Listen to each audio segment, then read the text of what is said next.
할렐루야.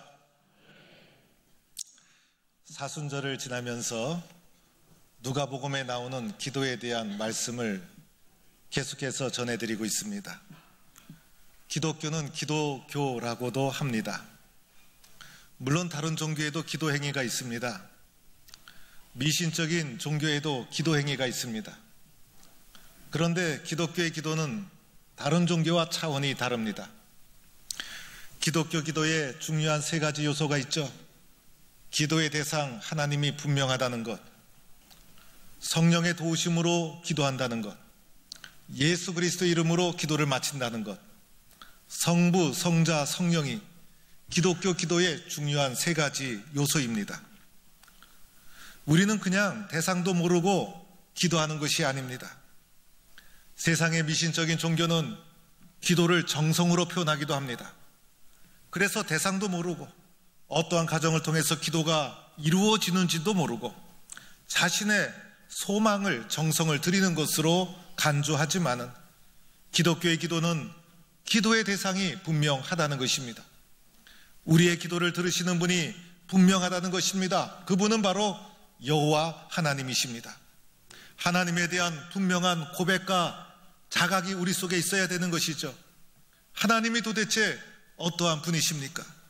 성경이 말씀하시기를 우리가 믿는 하나님은 말씀으로 천지를 창조하신 창조주 하나님이시요, 우리가 믿는 하나님은 전능하신 하나님이시요, 그래서 우리의 기도를 들으시는 하나님은 못하실 것이 없으신 전능하신 분이신 것입니다. 또한 우리의 기도를 들으시는 하나님은 무소부재하신 분, 안 계신 적도 없으시고 안 계신 곳도 없으신 분이 우리의 기도를 들으시는 하나님이신 것입니다. 또한 하나님에 대한 소중한 성품이 있죠. 예수 그리스도를 이 땅에 보내주시고 나를 위해 십자가에서 구원해 주시기까지 사랑해 주신 사랑의 하나님이 우리의 기도를 들으시는 기도의 대상이 되고 있다는 것입니다. 또한 기도하는 과정 속에 나의 정성만 바치는 것이 아니죠. 성령의 도우심으로 기도하고 있다는 거예요. 그래서 기도하는 가운데 성령님께서 말할 수 없는 탄식으로 우리의 기도를 도와주셔서 성령의 인도, 성령의 감동 속에 기도가 드려지고 성령의 도와주신 가운데 기도가 넓어지고 깊어지고, 때로는 그 기도의 출발점에는 나의 소망이 있었지만은 기도하는 가운데 하나님의 뜻에 순종하게 되고, 이런 성령의 감동 속에 기도의 내용이 채워지고 있는 것이 기독교의 기도라는 것입니다. 기도를 마칠 때 어떻게 마칩니까? 의미 없이 마치지 않죠. 예수 그리스도 이름으로 기도드립니다. 그래서 하나님과 나 사이를 회복시켜 주신 예수 그리스도의 중보적 사역에 대한 믿음과 고백을 가지고 기도를 마무리하게 되는 것입니다. 이렇게 기도를 드리게 되면 두 가지 차원의 은혜가 기도하는 자에게 주어지는 것입니다. 하나는 신비적이고 초월적인 응답이 있다는 것입니다. 때로는 기도할 때는 잘 몰랐어요. 기도하다 보니 주님의 임재를 신비하게 경험하기도 하고 내 능력이 아닌 하나님의 은혜와 능력을 체험하기도 하는 것입니다. 하나님이 내 기도를 들어주셔서 막막했던 것, 캄캄했던 것 길이 열리고 하나님의 도와주신 가운데 문제가 해결되고, 그래서 신비롭고 초월적인 응답을 경험하게 되는 것입니다. 또 하나의 은혜가 있죠. 내재적이고 인격적인 체험이라는 것입니다. 하나님께서 내 마음을 만져주시고 나와 인격적인 만남을 이루어 주시는 것입니다. 하나님의 말씀이 이해가 됩니다. 하나님의 뜻이 깨달아집니다.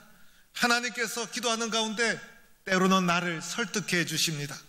그래야 하나님과 세상에서 그 어떤 만남도 경험해보지 못했던 신비한 인격적인 만남을 경험하게 되는 것이 기도하는 자에게 주어지는 놀라운 하나님의 응답인 줄로 믿습니다. 이러한 기도 어떻게 드려야 되는가? 기독교에 주어지는 이 소중한 기도, 이 놀라운 기도를 우리는 어떻게 드려야 되는가? 오늘 말씀은요, 어떠한 기도를 하나님이 받으시는가에 대한 대답을 해주고 있는 거예요. 우리가 많은 기도를 드릴지라도 하나님이 받으시지 아니하신다면, 우리가 드리는 많은 기도에 응답이 없다면 무슨 소용이 있겠어요? 내가 어떠한 기도를 드려야 하나님이 기뻐하실까? 내가 어떠한 기도를 드려야 하나님이 응답해 주실까? 하나님이 받으시는 기도가 어떠한 기도라는 것을 오늘 말씀을 통해 말씀해 주고 있다는 것입니다. 오늘 예수님께서 이 말씀을 왜 하셨을까요? 오늘 말씀을 하신 이유가 있죠. 자기를 의롭다 생각하고 다른 사람을 멸시하는 자들에게 깨달으라고 말씀해 주신 것입니다. 의외로 오늘날 사람 중에서도 이런 사람이 많이 있다는 것을 우리는 알고 있습니다. 자기를 의롭다고 생각합니다. 자기 중심적인 삶을 살아갑니다. 내 생각이 의롭고 내 주장이 올바르고 다른 사람의 생각은 틀리다고 생각하게 됩니다. 나 중심적으로 살아가면 자연적으로 다른 사람을 멸시하게 됩니다. 이런 사람에게는 하나님의 은혜가 임할 수가 없다는 것입니다. 의로우신 분은 하나님 한 분이시고 그리고 의로우신 분은 하나님 한 분이신데 그 하나님의 자리를 내가 차지할 수 있게 되는 것입니다. 이러한 사람이 바로 바리새인이었고 오늘날에도 마찬가지로 이러한 자가 적지 않다는 것을 아신 예수님께서 이러한 자에게 깨달으라고 오늘의 비유를 말씀해주고 있는 것이죠. 오늘 말씀해 보니 세리와 바리새인이 기도하러 성전에 올라갑니다. 이들이 성전에 올라가는 것 잘한 것입니다. 성전에 올라가서 기도해야 되는 것이죠. 기도하러 성전에 올라가는 것입니다. 하나님의 성전은 하나님을 만나는 장소라는 것입니다. 이 두 사람이 하나님께 기도하러 올라간 것 아름다운 일이요 잘한 일이다 할 수가 있는 것입니다. 그런데 두 사람이 같은 자리에서 기도를 드리는데 한 사람의 기도 그리고 또 한 사람의 기도 하나는 하나님이 받으시고 하나는 하나님이 받지 아니하셨다는 것이죠. 동일한 장소에서 기도했음에도 불구하고 기도의 내용, 기도의 태도, 기도의 결과가 대조적으로 드러나고 있다는 것이에요. 이 두 사람의 기도가 어떻게 달라지고 있는가? 먼저 바리새인의 기도는 긴 기도였다는 것이에요. 오늘 말씀에도 11절, 12절 바리새인의 기도가 길게 나오는데 실제로 바리새인의 기도는 무척 길었다고 보여집니다. 반면에 세리의 기도는 어떠했습니까? 세리의 기도는 짧은 기도였다는 것입니다. 길게 기도하다 보면 기도의 중심이 흐려지기 시작합니다. 짧은 기도 속에 명확한 주제를 담아낼 수가 있는 것이죠. 응답받은 기도의 대부분 짧고 분명한 기도였어요. 세리의 기도가 짧은 기도였다는 것입니다. 또한 바리새인의 기도는 어떠한 기도였습니까? 바리새인의 기도를 잘 살펴보면 내가 주어가 되고 있는 것이에요. 계속해서 나를 강조하고 있더라는 것이에요. 내가 드린 11조, 내가 드린 금식, 내가 한 그 어떤 것, 그래서 하나님께 드리는 기도 속에 바리새인은 내가 드러나고 있고 바리새인의 기도의 주제는 나가 주제가 되고 있는 것이고 하나님께 드리는 기도 같지만은 자신을 드러내는 자신을 향한 기도가 바리새인의 기도인 것입니다. 반면에 세리의 기도는 어떠했습니까? 주제가 하나님이었다는 것이에요. 성전에 들었으면서 감히 눈을 들어서 하늘을 쳐다보지도 못했어요. 하나님이여 라고 부르고 있다는 것이에요. 하나님의 결정에 겸손하게 순종하는 그의 기도의 주제가 바로 하나님이었다는 것입니다. 바리새인의 기도가 어떠했습니까? 끊임없이 다른 사람과 자신을 비교하는 수평적인 기도였어요. 자기 자신을 다른 사람과 끊임없이 비교합니다. 다른 사람처럼 불의와 토색과 간음을 하지 아니하고 여기 서 있는 세리와도 같지 아니함을 감사하나이다. 그의 기도에 감사가 있었어요. 그런데 그 감사가 하나님 앞에서의 감사가 아니라 다른 사람과 비교하면서 주어지는 감사였다는 거예요. 그래서 바리새인의 기도는 수평적인 비교 기도가 내용으로 채워져 있다는 것입니다. 반면에 세리의 기도는 어떠했습니까? 수직적으로 하나님께 올려지는 기도였어요. 감히 눈을 들어 하늘을 쳐다보지 못했어요. 하나님을 간절함으로 바라보고 있다는 것입니다. 그의 기도 속에 수평적인 다른 사람과의 비교가 나와 있지 않아요. 오직 하나님만 바라보며 하나님의 도우심만을 구하는 하나님을 향한 수직적인 기도가 세리의 기도였다는 것입니다. 바리새인의 기도는 어떠한 기도였습니까? 자신의 덕을 나열하고 있다는 것이에요. 먼저 자신이 행하지 않았던 거 감사하죠. 토색도 하지 않고 불의도 행하지 않고 간음도 행하지 않고 다른 사람처럼 이렇게 살지 않았음을 감사합니다. 자기의 덕을 나열하고 있더라는 것입니다. 또한 자기가 행한 것도 나열합니다. 금식을 했습니다. 소득의 11조를 드렸습니다. 자신의 행한 덕을 나열하고 있다라는 것입니다. 그의 기도를 통해서 내가 얼마나 진실하게 살았는지 하나님 아십니까? 하나님, 저는 이렇게 경건하게 살았습니다. 하나님, 저는 말씀과 율법대로 살았습니다. 자기의 자랑을 나열하는 결과를 초래하고 말았다는 것입니다.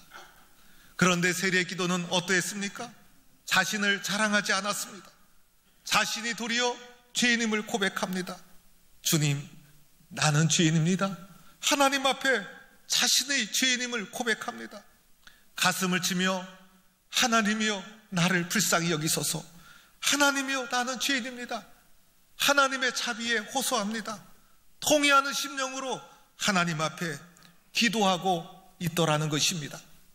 시편 51편 17절에 성경은 이렇게 말합니다. 하나님께서 구하시는 제사는 상한 심령이라. 하나님이여 상하고 통회하는 마음을 주께서 멸시하지 아니하시리이다. 시편 34편 18절에는 여호와는 마음이 상한 자를 가까이 하시고 중심으로 통회하는 자를 구원하시는도다.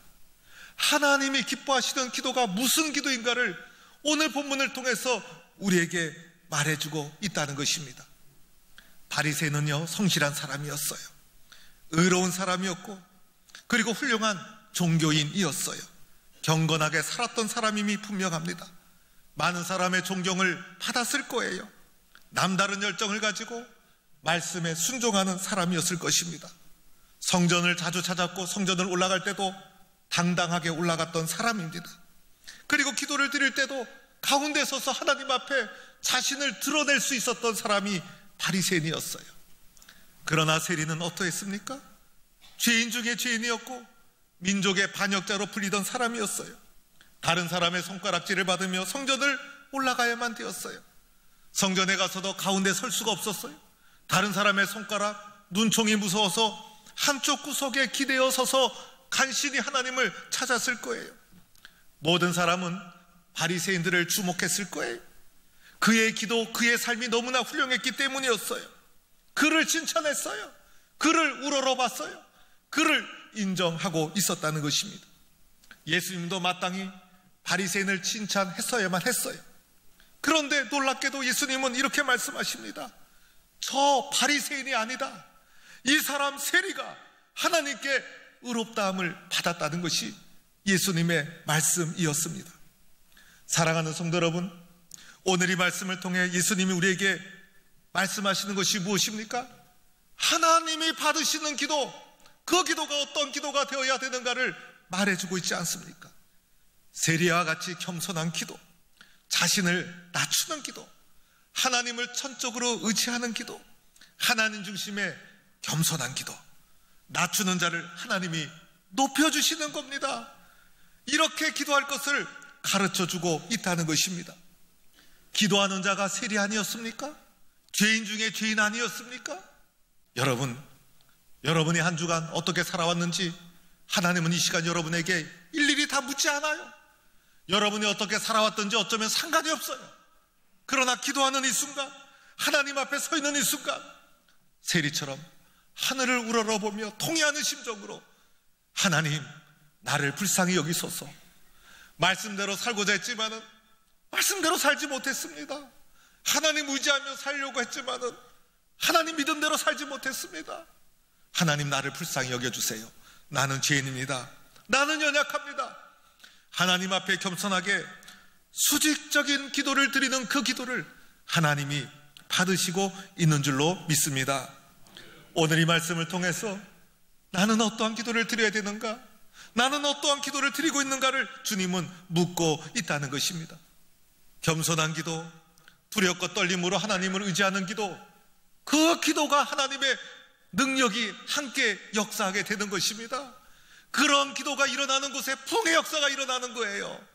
하나님 우리에게 가르쳐 주시는 기도가 바로 겸손히 자신을 낮추는 기도인 것입니다. 사랑하는 성도 여러분, 오늘 우리는 누가복음을 보았어요. 누가가 왜 기도를 강조하는 것일까? 마태, 마가, 누가도 기도를 강조하지만은 세 복음서에 비해서 누가가 유달리 기도를 강조합니다. 누가가 왜 기도를 강조하는 것일까요? 누가복음이 쓰여졌을 시대적 상황이 주후 80년경으로 추측되고 있습니다. 그런데 누가복음을 쓰기 바로 전 주후 70년에 엄청난 사건이 일어납니다. 로마에 의해서 예루살렘이 함락되고 성이 무너지는, 나라가 멸망하는 충격적인 사건이 일어나게 됩니다. 그리하여 유대가, 예루살렘이 로마에 통합되게 됩니다. 예루살렘의 멸망은 초대 기독교인들에게 엄청난 충격이었어요. 세계 질서가 로마로 재편성되면서 오늘날로 표현을 하게 되면 로마 중심의 세계화의 물결이 교회 속에 급격히 밀려 들어오게 됩니다. 예루살렘에만 머물러 있었던 교회, 존폐의 기로에 서게 됩니다. 절박한 심정을 가지고 세계화의 물결을 타지 않으면 안 된다는 시대적 요청을 받게 됩니다. 예루살렘에 머물러 있는 것이 아니라 유대와 사마리아 땅끝까지 복음이 전해져야 된다는 선교적 사명에 시대의 변화와 함께 교회가 눈뜨게 됩니다. 이때 기독교의 세계화에 앞장선 인물이 바로 사도 바울. 기독교를 세계화시킨 사람이 사도 바울입니다. 이 사도 바울의 행적을 기록한 사람이 기록한 책이 사도행전. 사도행전을 기록한 사람이 오늘 누가복음을 기록한 누가. 이 누가가 바로 누가복음과 사도행전을 기록했다는 거예요. 왜 그랬을까요? 시대적 변화와 함께 복음의 변질을 막아야만 했던 거예요. 그래서 누가복음을 기록한 거예요. 누가가 체험한 예수 그리스도, 예수 그리스도의 복음이 무엇인지 시대적 변화와 함께 복음의 편지를 막으려는 시도가 이 속에 담겨 있었던 거예요. 또 하나는요, 사도행전을 기록하면서 세계화되는 기독교의 선교의 역사를 바울을 중심으로 누가가 기록해 나가기 시작합니다. 동시에 교회 앞에 엄청난 시련이 닥칩니다. 그것은 핍박이었습니다. 로마 당국의 핍박.